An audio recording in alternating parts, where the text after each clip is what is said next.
Hey everybody, we're back. So our oatmeal cookies have come out of the oven. You can see I have flipped them because we're going to fill one side. These over here are still a little bit warm, so they're still up, right side up. But by the time I get all the first ones filled, they'll be cool enough that we can fill them.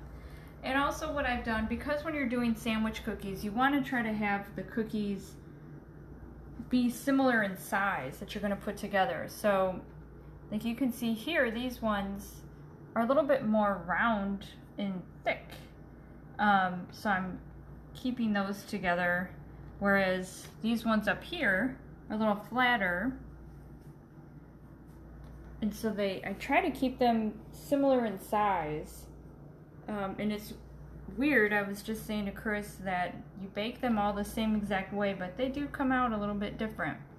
So I'm just trying to keep things similar in size or shape and next to each other. And remember, we're going to do one line here and one line here. This recipe ended up making 48 cookies, so we'll be making 24 sandwich cookies.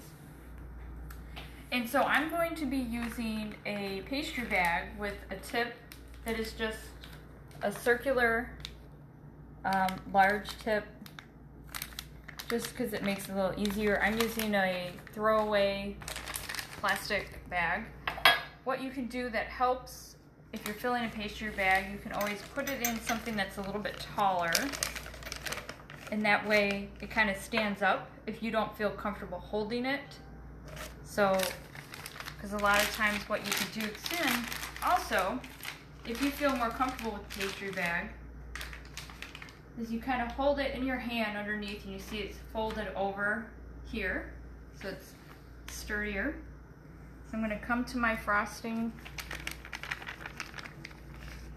and fill up my bag.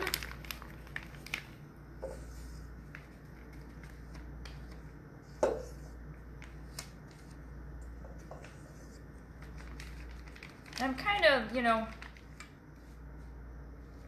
trying to shake it down a little bit too while I'm putting that in here. And I'm going to just fill it with all my filling because... Looks like an ice cream. Yeah. A little bit sweeter than an ice cream. So then when you lift it up, and try to lift it up and around, give it a good shake so it starts to move down. And what you want to always do with the pastry bag is you're trying to get as much air out as possible.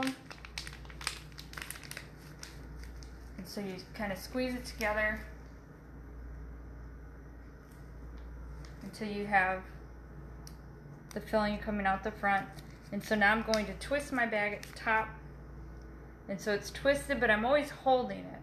Now some people don't feel comfortable enough to just hold it as you're piping. So some people will also, you can use like a clip, let's say a paper, like a potato chip bag clip, and you could clip it here, and then that way you don't have to necessarily hold it. I'm kind of used to just holding it like this, so that's how I feel more comfortable. So we'll go ahead and grab our cookie, and I'm just going to squeeze out about that much. You don't want to go all the way to the edge, because then when we take our other cookie and we're going to squeeze them together. Okay. Now I suppose we could do a little bit more filling if you so desire. We can also go in the middle, do a circular pattern like that. It doesn't matter really. Again, filling them, squeezing them together. You could start on the outside.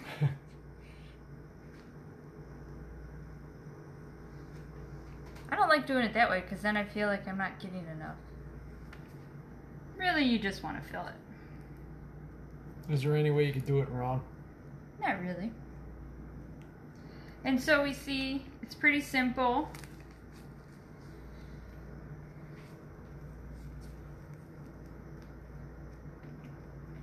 And ideally, you know, what you want to just do is you can do all your filling.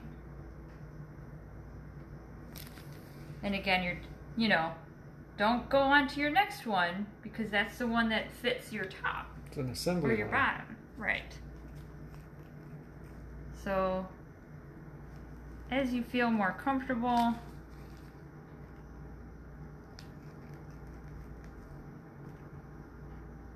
and once you do feel comfortable with the pastry bag, it's really makes your life a lot easier.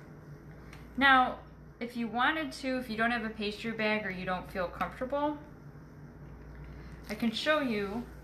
Let me grab a little spatula.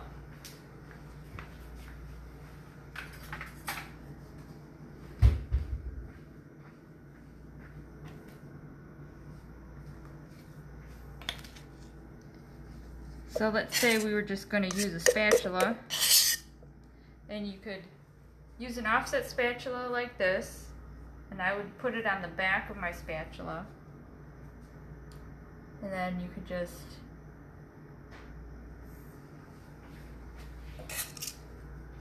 put some on like that. I mean, and this is fine. Certainly, you know, you're doing the same thing. You can't really tell the difference now, can you? No. I think the pastry bag might be a little quicker. Pastry bag is always going to be quicker. So that's it. That's our oatmeal cream pie. I would always say that these are better than the Little Debbie's that you could buy in the store. The little who? The Little Debbie's. Oh, that's what they're Chris called. wondered, why didn't you say Little Debbie earlier? I don't know. Debbie was going to come after you. Debbie was going to come and get me. These are fresher, they're homemade, and again, you can keep these in the refrigerator in an airtight container for like 3 or 4 days. You could take them out, you know, a little bit before you're going to eat them. You could probably even leave them out on the counter. It's butter. Buttercream can be, you know, left out. It's just not going to be as fresh. You can keep them fresher for a few days in the refrigerator. So here you go, Chris. You want to try one? He's going to try one as I'm going to continue to... Oh, man. He just made a mess on the floor. Oh, man. On my shirt, too. On his shirt, too. So what do you think? Is it a nice chewy cookie with a nice sweet filling? Mm-hmm. Yeah.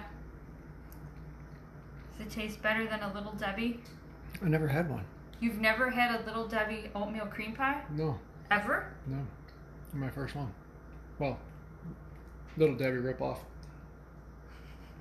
Yes, the Little Debbie ripoff oatmeal cream pie. So, that's it, everybody. I hope you make them. If you make them, let me know. You know, it's getting back to school time. I know a lot of kids probably aren't going back to school, but it's a nice little snack that you can have for your kids. Instead of just a regular old chocolate chip cookie, a little something different. Alright guys, that's it for me today. I hope you have a great day, and we'll see you again soon. Bye. Bye.